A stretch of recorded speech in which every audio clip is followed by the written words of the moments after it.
Hey guys, so today I wanted to share my 4 favorite weekly layouts for the Stalogy notebook.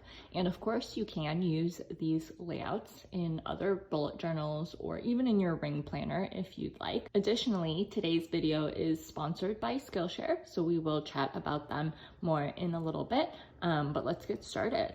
I personally have used the Stalogy in 3 different sizes, and I will link my video on how to choose and set up a Stalogy for yourself. I'll put that in the cards and in the description box for you. By far my favorite size is the B6, and I probably used that the longest last year. So those of you who follow my Instagram bunny plans will definitely remember seeing it throughout last year. I also used the A5 size and then very briefly used the A6 size. I enjoyed this.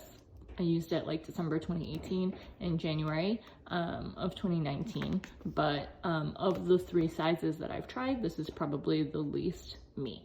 So anyways, let's get started on the weekly layouts.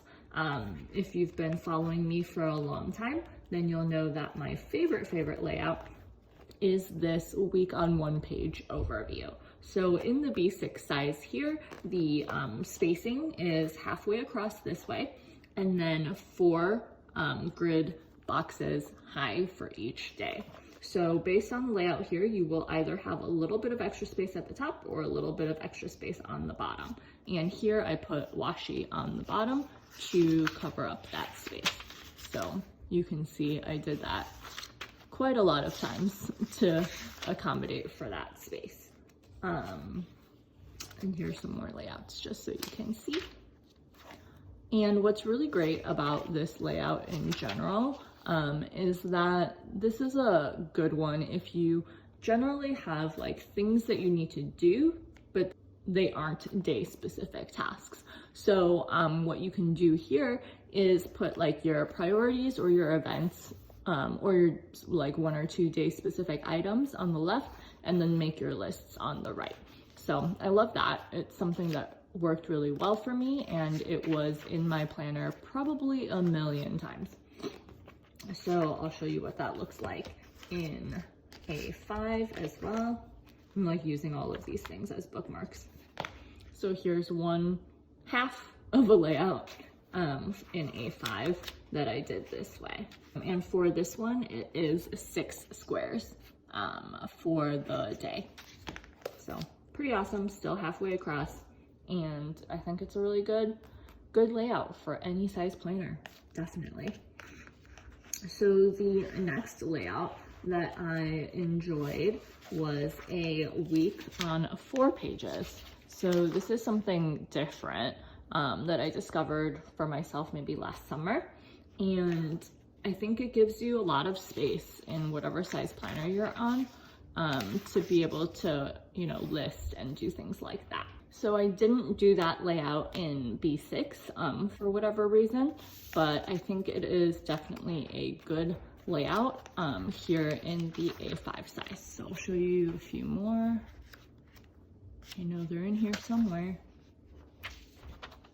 There we go. I think this turned out cute. I really like the outline format for it too. And then I think there's one more in June. There we go.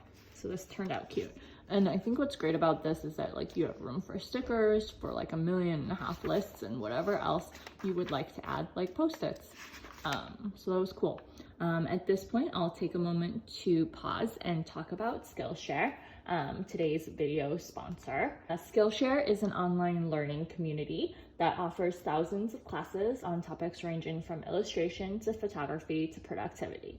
I love that there's classes to fit any schedule, so you can really make the time to focus on yourself. One class I really want to take right now is called Email Productivity, Work Smarter with Your Inbox by Alexandra Samuel, because my inbox has seriously been stressing me out and I need to get it under control. So thanks to Skillshare, the first 1,000 subscribers to click the link in the description box will get a 2-month free trial of premium membership, so you can also explore your creativity.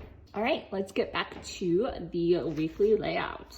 So another weekly layout that I really enjoyed in my planner is this week on 2 pages vertical layout. So for those of you who have used like conventional planner inserts, this is kind of that sort of week on 2 pages layout that you might see in a lot of different places. I think it's a tried and true layout and something very easy to draw out, so that even those of you who, don't feel like you're creative or don't think you can draw, I think you can absolutely draw a couple of lines, halfway across the page to split your page. So it's easy, it's doable, and it's totally functional.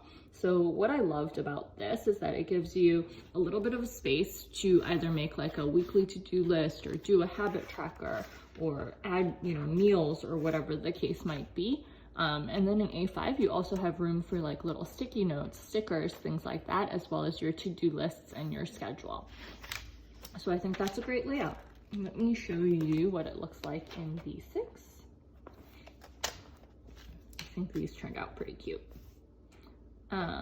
So less room here, of course, but still very functional and a lot of space for you to put your things in.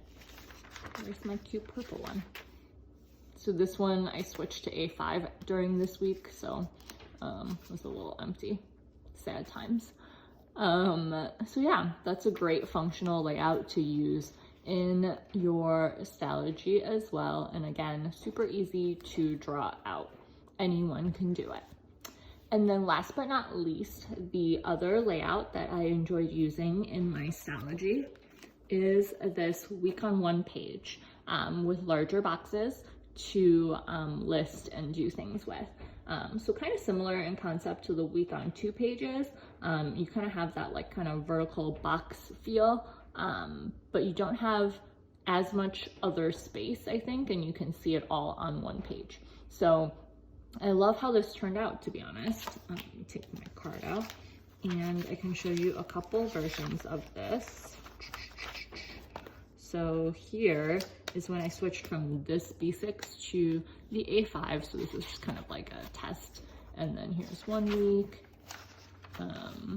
Here's another week. Here's another week. This one was the cutest in my opinion. Yep, and I think that was probably the extent of that layout in this planner. So again, it's very similar to how you made your vertical week on 2 pages in this guide. But what you would do is split it in half and then split it in half again. And if you need to know the grid spacing, it is 12 grid boxes high. All right, so that is my top 4 favorite weekly layouts for my Stalogy. I hope you guys found this helpful. I'd love to hear if you have a favorite weekly layout. Leave that in the comments below, and I will talk to you guys next time. Bye.